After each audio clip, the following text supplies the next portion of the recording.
Hi all, hope you all are doing good. இந்த வீடியோல வந்து ஈஸியா meal planning and quick meal preparation எப்படி பண்ணுறதுன்னு பார்க்கலாம் along with some useful tips for the kitchen. If you are a homemaker or a working woman, we all like to save some time in our kitchen. So 1 weekக்கான most of the ingredients நம்ம ஃபஸ்ட்டே plan பண்ணி pre-prep பண்ணி வச்சுக்கணும்னாக்கா நம்ம cooking வந்து ரொம்பவே ஈஸியாக இருக்கும். இப்போ பேண்டமிக் அண்ட் லாக்டவுன் இருக்கிறதுனால கிராசரிஸ் வெஜிடபிள் ஃப்ரூட்ஸ் வந்து நான் ஆன்லைன்லேயே வாங்கிக்குவேன். தேவைப்பட்ட ஐட்டம்ஸ் நம்ம லிஸ்ட்டில் எழுதி வச்சுக்கணும் ஆர்டர் பண்ணாக்க நம்மளுக்கு ஈஸியாக இருக்கும். So let's get started with the preparation.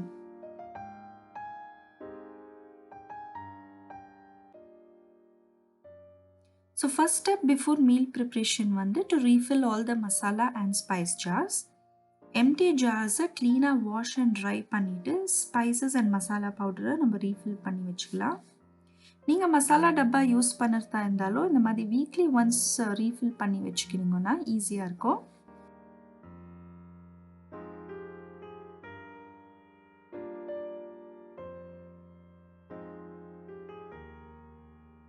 அதே மாதிரி குக்கிங் ஆயில் கண்டெய்னர்ஸ் இல்லை கீ இதெல்லாமே நம்ம ஃபில் பண்ணி வச்சுக்கலாம்.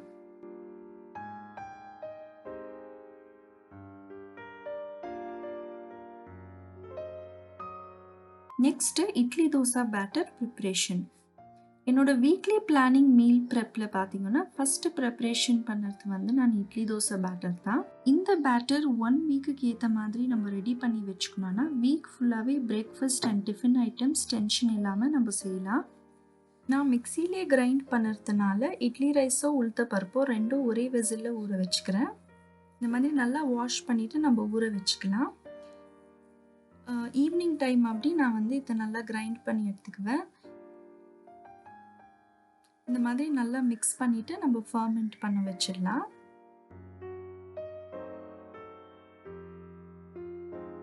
நெக்ஸ்ட் டே பார்த்தீங்கன்னா நம்ம ஃப்ளஃபியான சூப்பர் இட்லி மாவு ரெடி ஆயிடுச்சு.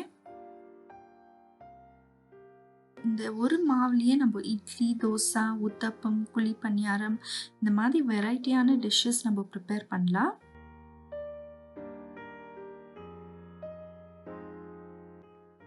ஸோ நெக்ஸ்ட் வந்து roasting and storing groundnuts. Groundnut chutney செய்யும் போது யூஸ்வலாக அதை ரோஸ்ட் பண்ணிவிட்டு அந்த ஸ்கின் ரிமூவ் பண்ணோன்னா ரொம்பவே டைம் ஆகும்.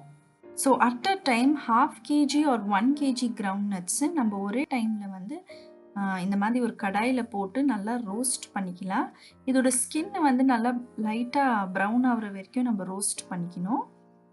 ஸோ லைட்டாக கலர் சேஞ்ச் ஆனதுக்கப்புறமா நம்ம ஸ்டவ் ஆஃப் பண்ணிவிட்டு இம்மீடியட்டாக இதை நம்ம ஒரு பிளேட்டுக்கு ட்ரான்ஸ்ஃபர் பண்ணிவிட்டு கம்ப்ளீட்டாக கூல் பண்ண வச்சிடலாம். இது கம்ப்ளீட்டாக கூல் ஆனதுனால இதோட ஸ்கின் வந்து நம்ம ஈஸியாக ரிமூவ் பண்ணிடலாம்.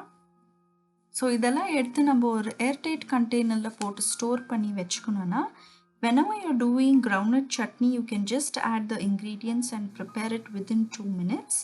By this way you can really save lot of time.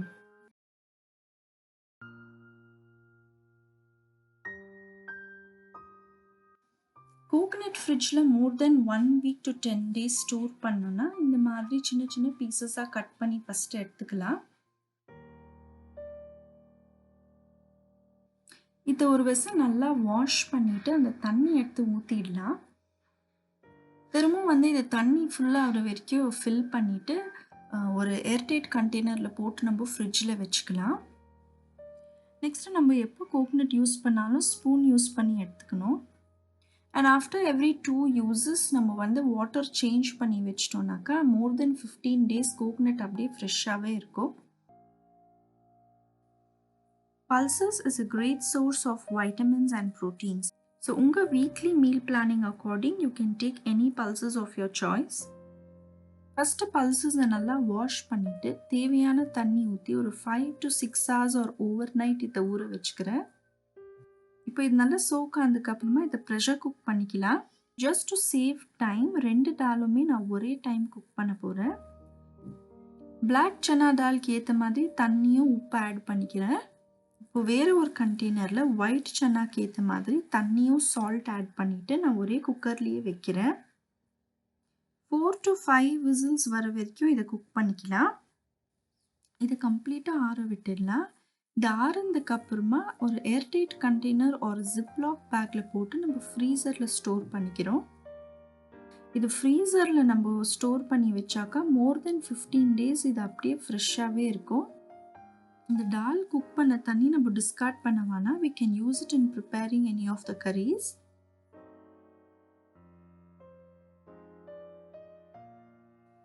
Roti ஒரு சப்பாத்தி செய்யறதுக்கான மாவு நான் 2 நாளைக்கு ஆகிற மாதிரி ஃபஸ்ட்டே ப்ரிப்பேர் பண்ணி வச்சுக்குவேன். வீட் ஃப்ளோர் கூடவே கொஞ்சம் சால்ட், ஆயில் அண்ட் தேவையான அளவு வாட்டர் ஆட் பண்ணிக்கிறேன். ஜஸ்ட் 2 நிமிஷத்தில் நம்ம டோ ரெடி ஆகிடும். நான் ஃபிலிப்ஸ் ஃபுட் ப்ராசஸர் யூஸ் பண்ணிட்டு இருக்கிறேன். I will give this link in the description box. தேவையான you can just go and check it out. இப்போ நம்ம மாவு ரெடி ஆயிடுச்சு. ஜஸ்ட் ஒரு 2-3 டீஸ்பூன்ஸ் ஆயில் நம்ம அப்ளை பண்ணி வச்சிட்டோம்னாக்கா ஒரு ஏர்டைட் கண்டெய்னரில் நம்ம எப்போ வந்து சப்பாத்தி இல்லை ரோட்டி செஞ்சாலும் நல்லா சாஃப்டாகவே இருக்கும். இந்த மாவை வந்து நான் ஃப்ரிட்ஜில் வச்சிடுறேன்.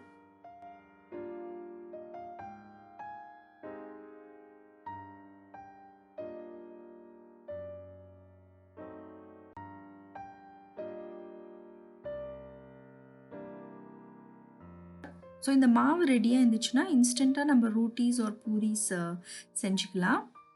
ஒரு சைட் டிஷ் கிரேவி வந்து நான் சன்னா மசாலா செஞ்சுருக்கிறேன். ஸோ ஆல்ரெடி நம்ம குக் பண்ணி ஃப்ரீஸ் பண்ண சன்னா டால் என்கிட்ட இருக்கிறதுனால நம்ம இன்ஸ்டண்ட்டாக ஒரு 15 மினிட்ஸ்லேயே இந்த கிரேவி ரெடி பண்ணிக்கலாம்.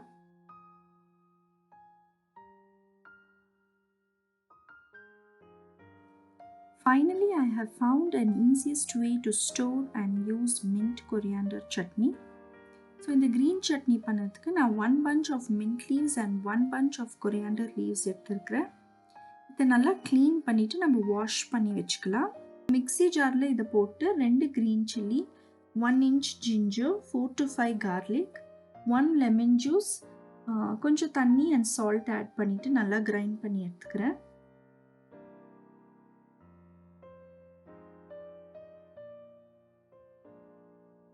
ஸோ இந்த சட்னி ரெடி ஆயிடுச்சு. இதை நான் ஒரு ஐஸ் க்யூப் ட்ரேக்கு ட்ரான்ஸ்ஃபர் பண்ணிக்கிறேன். இல்லை உங்கள்கிட்ட சாக்லேட் மோல்டு இருந்தாலும் யூஸ் பண்ணிக்கலாம்.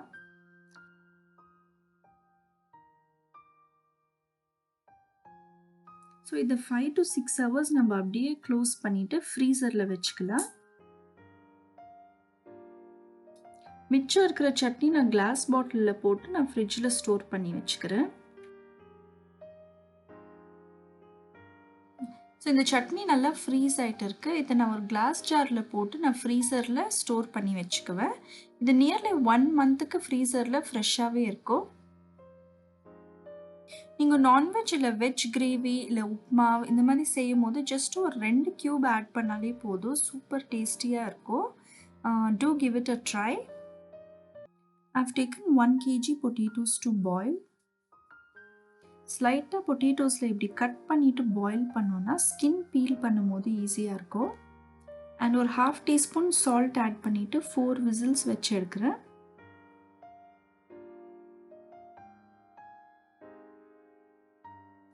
ஸோ இது ஆறுனதுக்கு அப்புறமா இதோட ஸ்கின் நல்லா பீல் பண்ணிவிட்டு நான் ஒரு பாக்ஸில் போட்டு ஃப்ரிட்ஜில் வச்சுக்குவேன். ஸோ இந்த மாதிரி பாயில் பண்ண பொட்டேட்டோஸ் ரெடியாக இருந்துச்சுன்னா நம்ம இன்ஸ்டண்ட்டாக கிரேவிஸு இல்லைனா பொட்டேட்டோ சாண்ட்விச்சஸ் இந்த மாதிரி செஞ்சுக்கலாம்.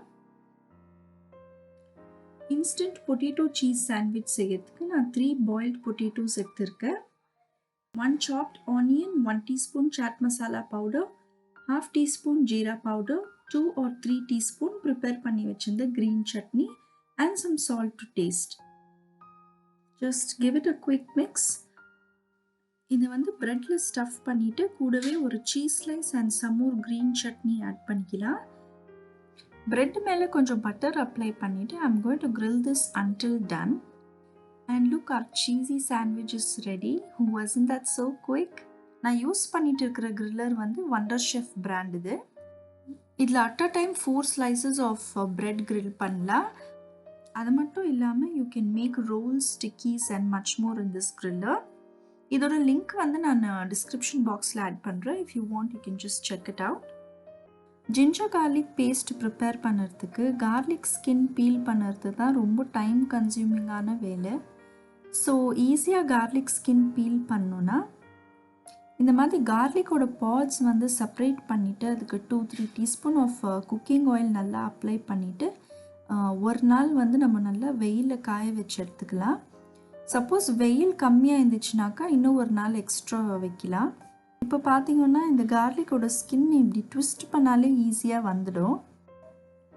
ஜிஞ்சர் கார்லிக் பேஸ்ட் செய்கிறதுக்கு 1 கப் ஆஃப் ஜிஞ்சர் எடுத்திருக்கேன்.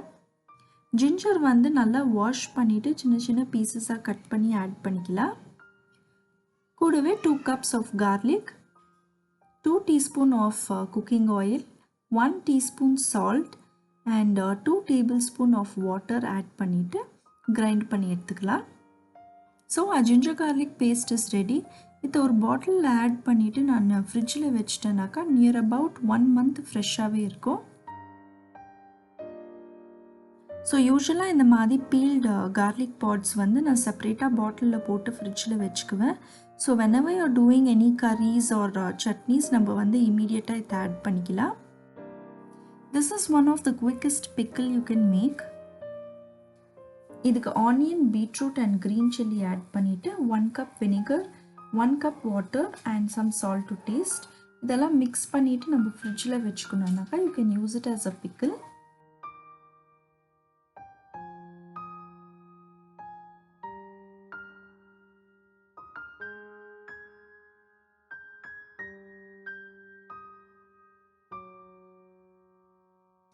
That's all for today. I hope in the video will helpful in the channel and thanks for watching. God bless you. Bye.